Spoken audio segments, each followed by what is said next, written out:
Ufuatao ni wasifu wa hayati Cleopa David Msuya, makamu wa kwanza wa rais na waziri mkuu mstaafu wa Jamhuri ya Muungano wa Tanzania. Kuzaliwa. Hayati Cleopa David Msuya alizaliwa tarehe 4 mwezi Januari mwaka 1931 katika kijiji cha Chomvu, kata ya Chomvu, tarafa ya Usangi, wilaya ya Mwanga, mkoa wa Kilimanjaro. Alikuwa mtoto wa 5 katika familia ya watoto 9 ya marehemu mzee David Mhako Kilenga Msuya. Elimu. Hayati Cleopa David Msuya alipata elimu ya msingi katika eneo la Usangi. Alisoma shule ya msingi Kivindu kati ya mwaka 1939 hadi mwaka 1942. Pia alisoma shule ya elimu ya kati Usangi Native mwaka 1944. Alijiunga na elimu ya sekondari katika shule ya Old Moshi na kuhitimu kidato cha 4 katika kati ya mwaka 1944 hadi mwaka 1949. Alijiunga na elimu ya sekondari shule ya Tabora mwaka 1950 na kuhitimu kidato cha 6 mwaka 1951 na kupata cheti cha Cambridge. Hayati Cleopa David Msuya alijiunga na elimu ya chuo kikuu cha Makerere nchini Uganda mwaka 1952 ambako alisoma akahitimu na kutunukiwa shahada ya kwanza ya sanaa katika historia, sayansi ya jamii, sayansi ya siasa na jiografia mwaka 1955. Historia ya utumishi wa hayati Cleopa David Msuya. Utumishi wa serikali. Hayati Cleopa David Msuya baada ya kuhitimu chuo kikuu alijiunga na utumishi wa serikali na kutekeleza kazi katika nafasi mbalimbali kama ifuatavyo. Mwaka 1956 hadi mwaka 1961 alifanya kazi ya afisa maendeleo ya jamii katika serikali ya Tanganyika. Mwaka 1961 hadi mwaka 1964 alifanya kazi katika cheo cha naibu kamishna wa maendeleo ya jamii katika serikali ya Tanganyika. Mwaka 1964 hadi mwaka 1965 hayati Cleopa David Msuya alikuwa katibu mkuu Wizara ya Maendeleo ya Jamii na Utamaduni wa Taifa. Mwaka 1965 hadi mwaka 1967 hayati Cleopa David Msuya alikuwa katibu mkuu Wizara ya Ardhi, Makazi na Maendeleo ya Maji. Mwaka 1967 hadi mwaka 1970 hayati Cleopa David Msuya alikuwa katibu mkuu Wizara ya Uchumi na Mipango. Mwaka 1970 hadi mwaka 1972 hayati Cleopa David Msuya alikuwa katibu mkuu Wizara ya Fedha na Hazina. Mheshimiwa Rais pamoja na waombelezaji wenzangu, utumishi wa kisiasa wa hayati Cleopa David Msuya. Hayati Cleopa David Msuya alijiunga na utumishi wa kisiasa kwa kuchaguliwa kuwa mbunge na kutekeleza kazi mbalimbali kama ifuatavyo. Mwaka 1972 hadi mwaka 1975 aliteuliwa kuwa mbunge na waziri wa fedha. Mwaka 1975 hadi mwaka 1980 aliteuliwa tena kuwa mbunge na kuteuliwa kuwa waziri wa viwanda.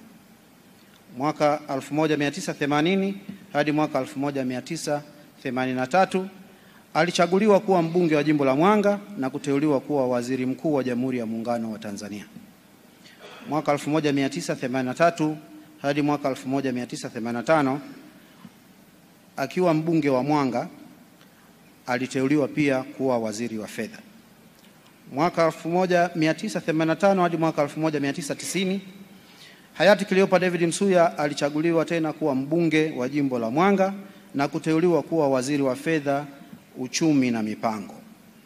Mwaka 1990 hadi mwaka 1994 alichaguliwa tena kuwa mbunge wa jimbo la Mwanga na kuteuliwa kuwa waziri wa viwanda na biashara.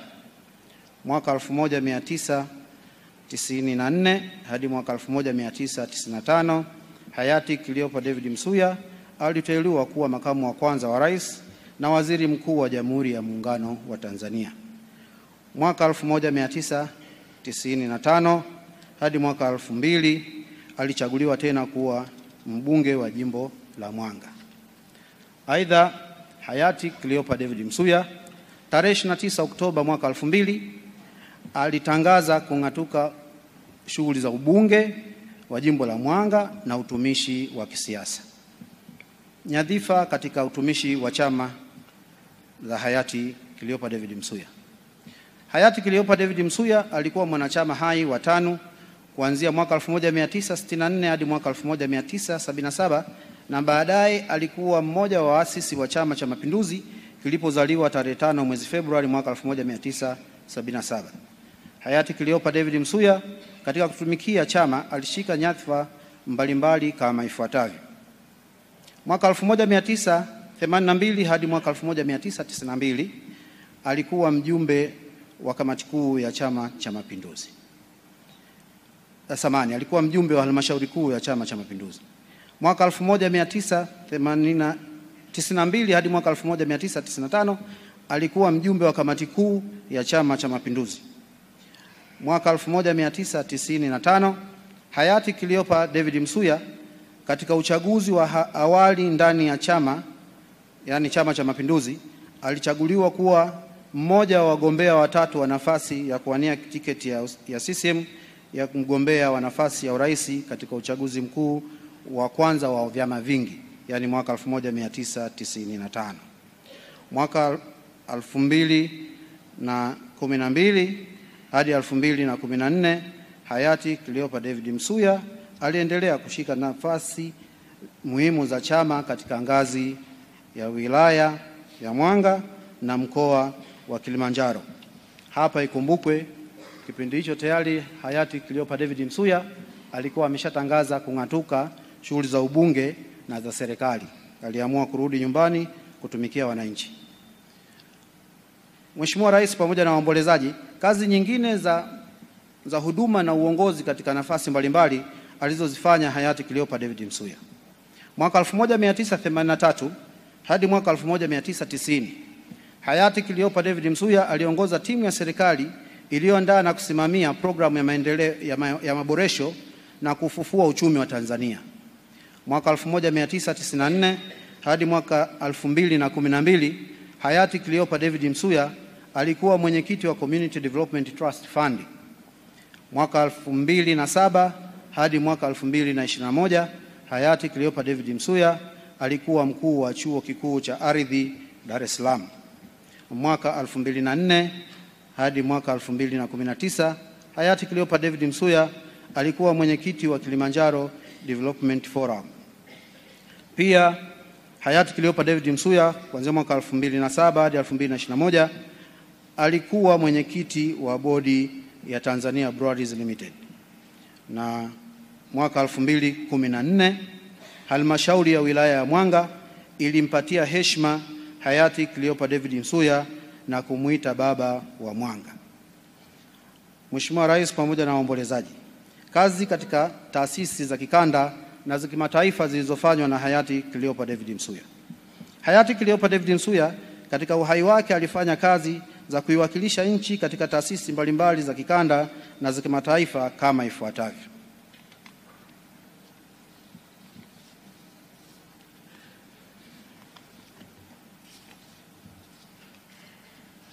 Katika nafasi yake ya ukatibu mkuu na baadaye waziri, hayati Cleopa David Msuya alishiriki katika majadiliano ya kundi la nchi za Afrika, Caribbean na Pacific na Jumuiya ya Ulaya.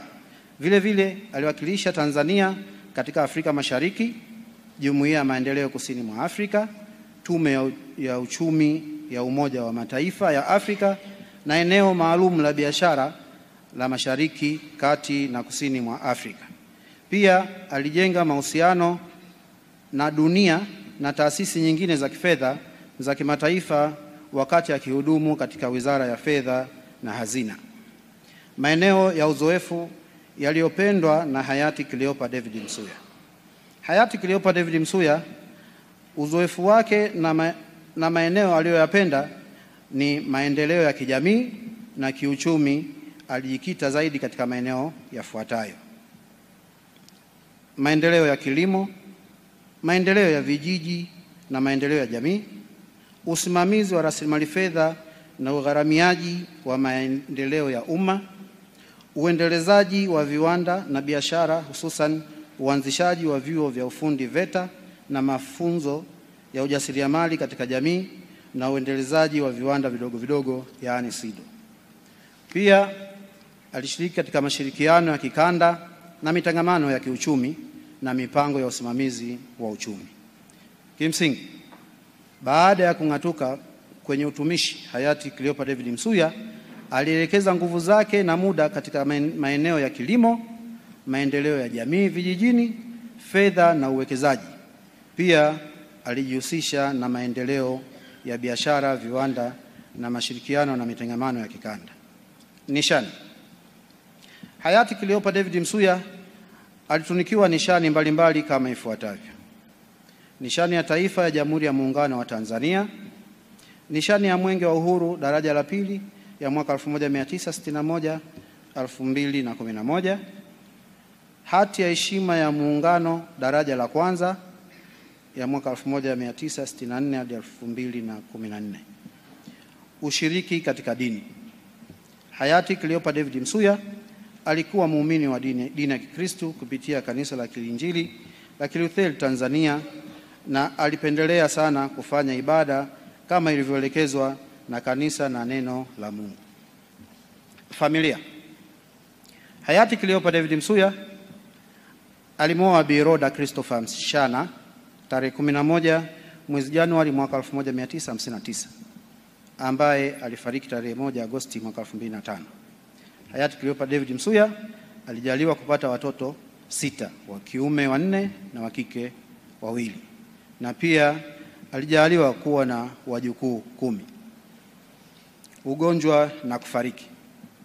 Hayati Cleopa David Msuya alikuwa akipatiwa matibabu ya moyo katika hospitali mbalimbali, ikiwepo hospitali ya Mzena ya Dar es Salaam na taasisi ya Jakaya Kikwete ya Dar es Salaam.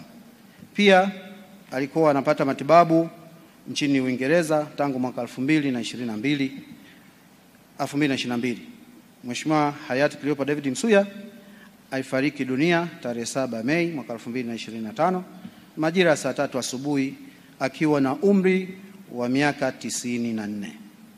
Naomba kuungana na waombolezaji wenzangu na walioguswa na msiba huu kutoa pole kwa familia kuondokewa na baba, lakini vile vile kutoa pole kwa wanamwanga kuondokewa na mlezi wao. Bwana alitoa, Bwana ametwaa, na jina la Bwana lihimidiwe.